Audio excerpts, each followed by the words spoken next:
My name is Dr. Von Crazy, and welcome back to more Xenoblade Chronicles X. Last time, we infiltrated a prone base, and we unlocked a lot of the features that make this game what it is. So this time, we'll be starting in. Info! Some of the little unnamed NPCs can give you info about the area. It's really nice. I love this mechanic. You can just run around and collect information about little things around the game. It's so cool. I was kind of worried they'd removed it for the remake because, well, you just have all of the segment info already unlocked for the most part. Like, we know that this is, well, I guess it's a bit different, but out in the field, if I can remember how to get there, we already have the info, all the info for this guy, and we never went around to collect it. Like, there's some alien debris here, and we've got the whole treasure info blurb.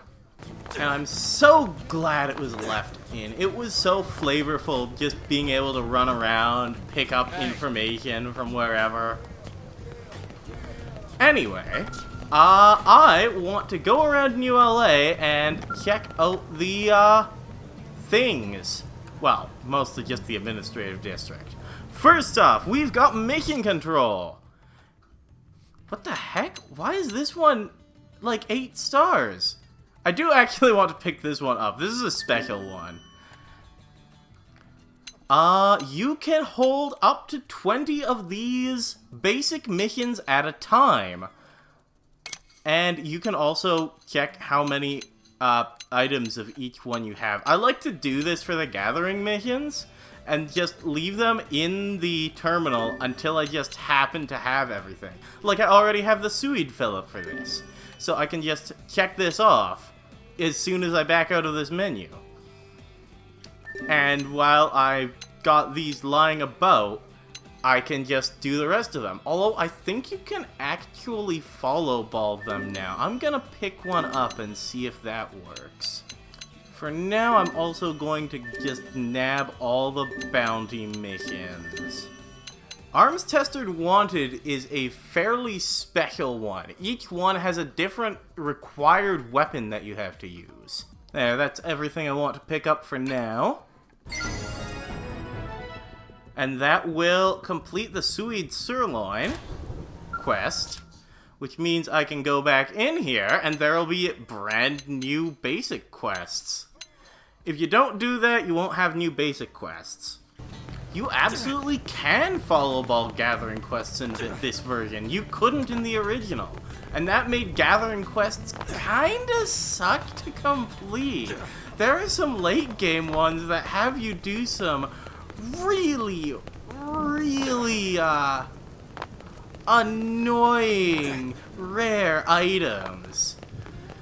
But it looks like in this version I can just follow the follow ball and pick these up pretty simply. Ooh, that's a big man.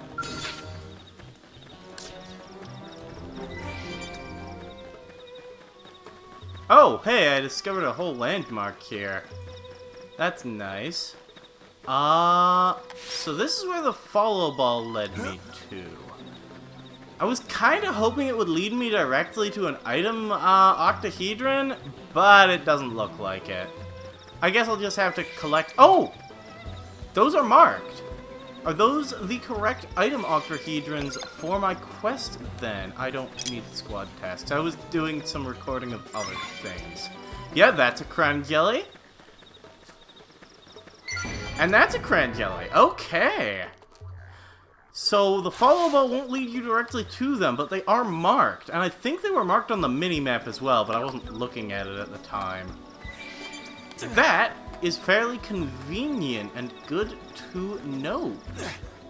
So that makes gathering quests a lot easier in this version. That's very nice.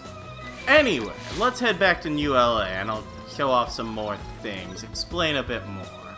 The next thing I want to check out is the Blade Scout console. Congrats on getting a job well done. You can now use the Blade Scout feature. This allows a Blade operative from another team to aid you for a limited time. Oh yeah, your profile as well. You can show off your stuff on your status screen.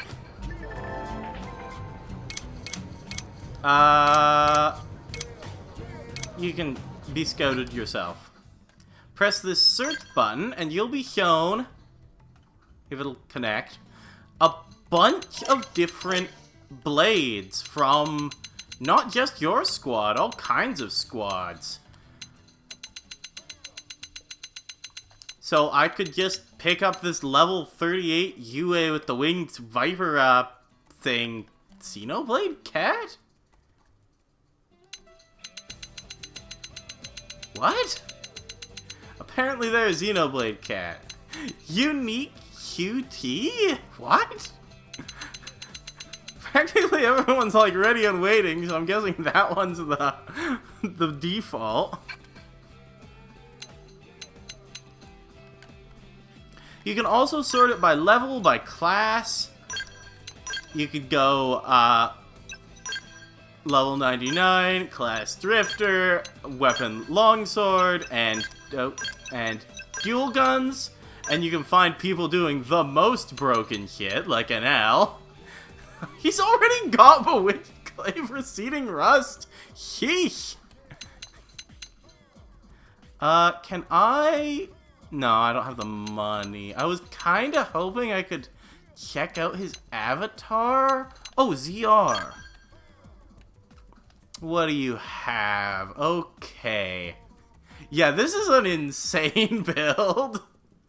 I'm recording this on Saturday the 22nd, and Anel has already got the most ridiculous stuff. Here's this small container. Mine now. And that'll increase our survey rate of the administrative district, too. That's nice. Next up, I want to check out the shop terminal. Oh, I can't actually get that titanium knife, too, for that quest. That's unfortunate. At the shop terminal, you can get various, weapons. I kind of like the one I have equipped right now for knives. What are my assault rifles looking like? I don't feel like these are much better than the one I already have. Although that ranged accuracy up is actually very nice. I might come back to this later. And you can get armor as well. Each armor has a defense stat and 6 resistance stats, based on the 6 attack elements in this game. Physical, beam, ether, thermal, electric, and gravity. Combat math is surprisingly simple. You just take the amount of incoming damage, subtract defense, and then use the resistance to calculate the percentage, and it can't go below 1. So, since I have 35 beam res right now, if I were to take a attack with... How much defense do I have? There it is, 16. If I were to take an attack that dealt 116 damage, it would be reduced by 16 to 100, and then reduced by 35% to 65. On the contrary, if I took a 116 damage gravity hit, since I have negative 45 gravity res, it would go to 100 and then up to 145. Combat math is surprisingly simple in this game. Evasion is also surprisingly simple. You take your accuracy, you subtract your evasion, and that is the percent chance that you will hit the enemy. It can't go below 5, and it can't go above 95%. Surely there's no way they could break simple defensive stats, right? Nah. Also, this diving mask is really good. It lowers my physical resistance, but everything else goes up, and it has a very powerful additional effect. Potential boost 3. Can Yes. That boosts my potential by 7%. I can't actually use potential yet, but potential is one of the most broken stats in the entire game. I'm not sure why the snorkel costs so much more than the diving mask. I'm going to come back to these. But those are some very good ones. If you get all of the swimwear, you can get up to 100 thermal res, and there are a few nearby enemies that do thermal damage. So, swimsuits are surprisingly good. Why does this have reflect thermal? That's ridiculous. What the hell? I'm going to deal with gear a bit later, but for now, know that the swimsuits are pretty nice. AMs at the other terminal. Investing Moranium in an AM's development is one way of interacting with them. Contributing enough will increase their corporate level, bring you products to their line. Another way of interacting with AMs is by contracting them to upgrade the battle traits on your gear. Doing this requires materials salvaged from enemies. One more way of interacting with AMs, is to have them engineer augments. This requires materials, resources, and Moranium. Additionally, if you have augments you're no longer using, you can dismantle them. Oh, that's new. That is very nice, actually, since lower level augments often require the same materials for higher level augments. You could disassemble a bunch of early game augments and then reassemble a later game one. That's very nice. You can also make powerful new gear. Materials required to upgrade battle traits or engineering equipment can be tracked on the navigational panel. That's very nice. I like that a lot. And enemies which necessary materials may be salvaged during marked with the tracking icon. I like that a lot. That is new. That wasn't in the base game. I might as well check these out. Some of these weapons can be very nice, like the level 2 archetypes usually have potential up, and a lot of it, and that is good. In protective wear, there are also some interesting ones. This super civilization attire has treasure sensor. I can't check the additional effects? Why not? Oh man, it increases the amount of drops you get from enemies. It sucks that I can't check the damn thing. The Bunny Link L and R also have cooldown reducer X, which reduces your cooldown by a lot. In terms of augments, you can... Oh, I guess you can just see what you need for all of them now. That's very nice. One I want to draw special attention to is Appendage Crusher. Softens enemy appendages by 1 tier. Each enemy appendage, not counting the core, if you target that, it's not an appendage, has a hardness level under the hood. This lowers that.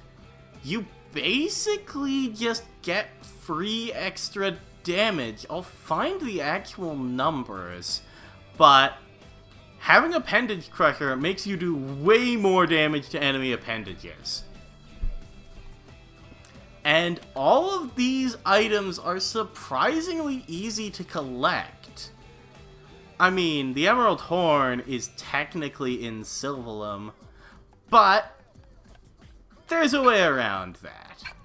Upgrade battle traits. You can check your gear, and in the description of the weapon, it'll tell you how many times you can upgrade it. Or, well, the description of anything. Like, this torse has 3 upgrades, and this 4 upgrades, and this one has 5 upgrades, but my knife only has 3. I can select that, and then upgrade my battle traits through here. So now I just have a bit more melee attack. Oh, hello there. Sakuraba Industries, the central pillar of the Sakuraba Group conglomerate, which enjoys a reputation for excellent products. Sakuraba firearms exhibit remarkable stability and accuracy, qualities which faithfully exemplify the design ethos of their creators. And Granada Galactic Group. This new arms manufacturer is an avid investor in beam tech research. Its best sellers are weapons that emphasize quick cooldowns and protective wear that offers high beam resistance. Just by having Sakuraba Industries equipment equipped, I've leveled them up already. So now they've got light gear in the shop. And Salt Gun 3. And knives, yes. Snipers as well. I haven't been using Granada Galactic Group equipment quite as much, so they haven't leveled up. Or gained any experience, apparently. I thought I had some GGG stuff. Yeah, my Taurus is GGG. Huh. This actually brings me to one of the major complaints about the Wii U version. A lot of the text is pretty darn unreadable. You can read the weapon names well enough, but you have to squint to see what the additional effects are, and especially the blue-colored text is just impossible to read. I've heard a lot of people complain about this during battle as well, but I don't see it quite as much. The art emblems are all you really need to look at, and you can see those perfectly fine. It's also just a lot better than Xenoblade 1 in that regard, at least the Wii version. You could barely tell what enemy you were looking at in that version.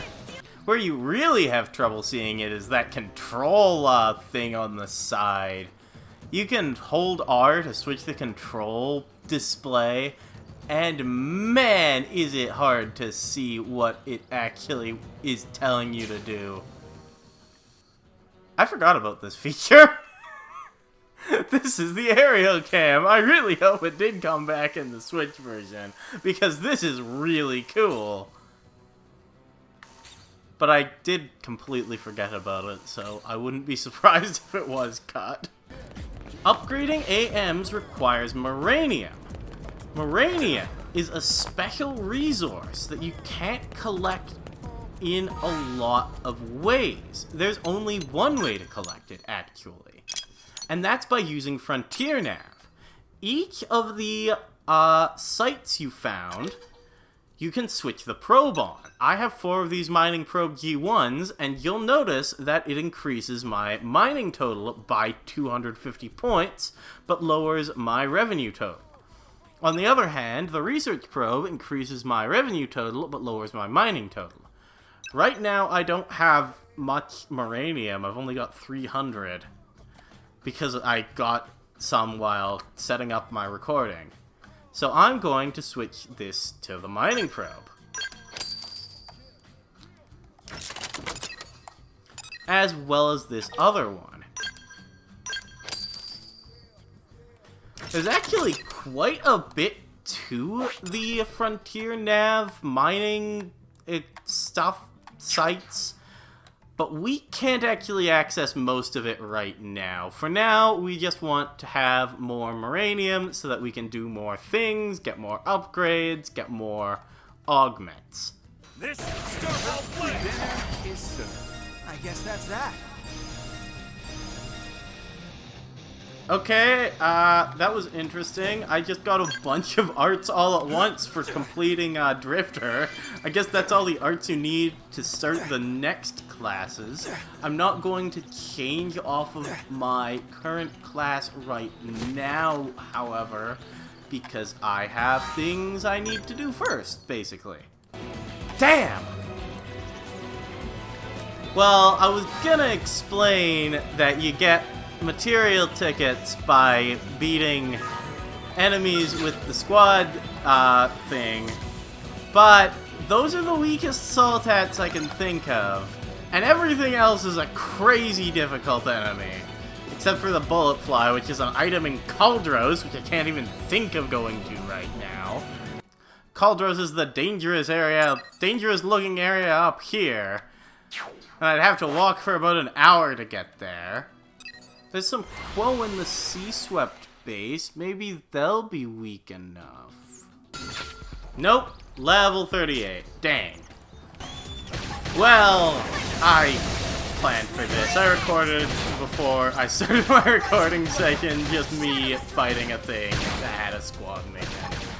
And when you do squad missions, you get material tickets.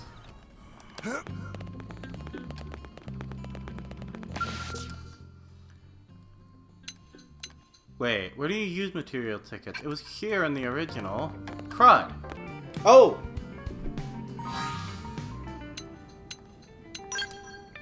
Here you are. Rewards. Probably? Yeah, material market. Here we go.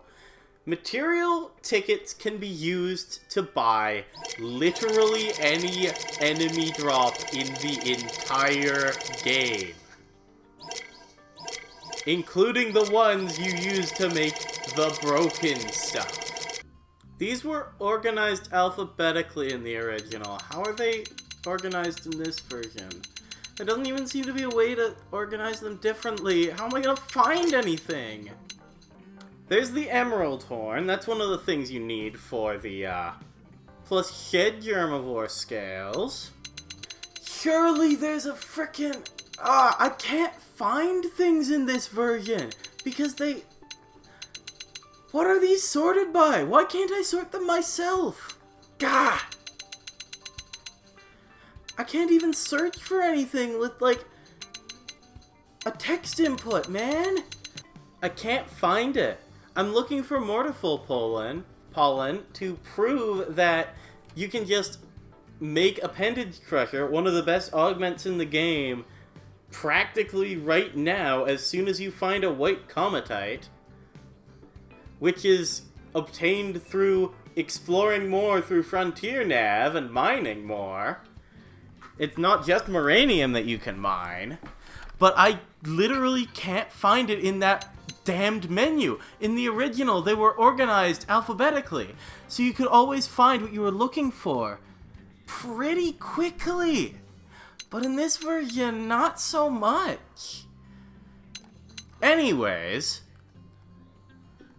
also in this menu are division rewards. Each day, depending on how well your division did, which is apparently not that great this time, you can get a division reward. Oh, that gave me squad tickets as well. I don't think you got material tickets in the original. They were called squad tickets in the original. Oh, and I think someone completed... Yeah, when other players complete squad tasks, you'll also get some of the rewards. So, you'll just get those automatically, basically.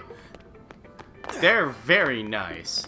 Even if you're not going after squads yourself, squad missions rather yourself, you'll still get some squad tickets. You get more if you complete, well, defeat the enemies targeted yourself. And you'll get a ton, I think it's like 100, if every single one of the squad tasks in a rotation gets completed.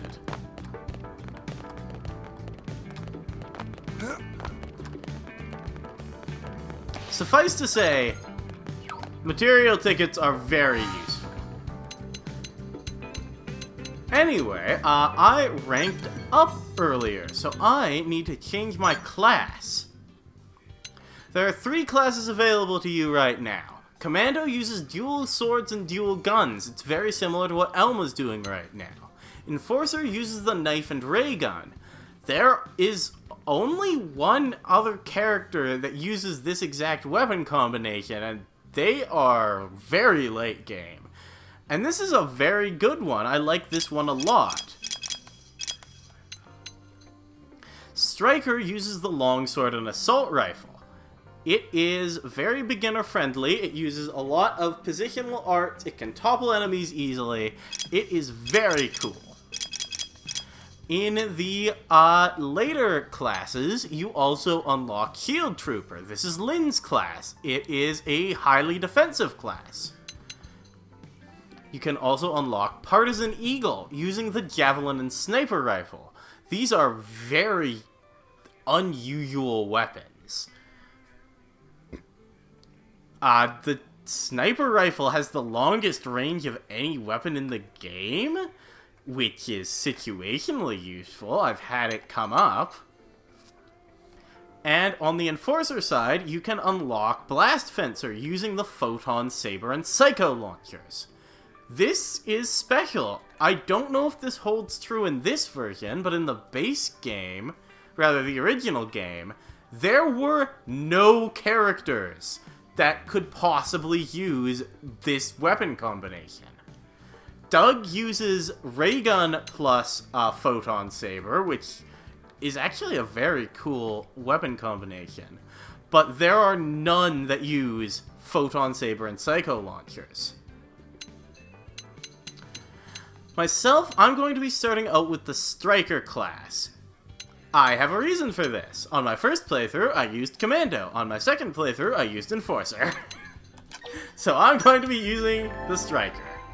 Classes more advanced than the Drifter can learn skills which provide various effects just by being equipped. Different classes have different skills they can learn. Attaining rank 10 in any of the final stage classes allows you to master that class's weapons. Mastering a class's weapons allows you to use those weapons and their associated arts while using a different class. So once I max out Duelist, I'll be able to use either the Longsword or Assault Rifle while being a Bastion Warrior. Of course, I won't be able to use the ranged or melee weapon I replace that with, but that's probably fine depending on what you're doing. All of the top classes have good synergy with at least one of their weapons with the bottom classes. Assault Rifle gets several ways to taunt the enemy, and then Shield is a good defensive weapon, so just put those two together and you can become a very good defensive character. Well, the dual guns are just broken, so you can add them to the Javelin to be just broken. And the Ray Gun has many arts that say you deal extra damage while you have an aura, while the Galactic Knight and Blast Fencer, the Photon Saber rather, have several good auras. The knife is also just one of the best support weapons in the game, so you can just use the knife with the Psycho Launchers and deal a bunch of damage with your Psycho Launchers. The class system gives you a ton of good options. I'll explain in detail later, or maybe I already did. Maybe I made that video. That is basically everything I want to do around here for now. So next time on Xenoblade Chronicles X, look at all of these quests that opened up to us. Next time on Xenoblade Chronicles X, we're going to be going around and cleaning some of these up. See you guys then.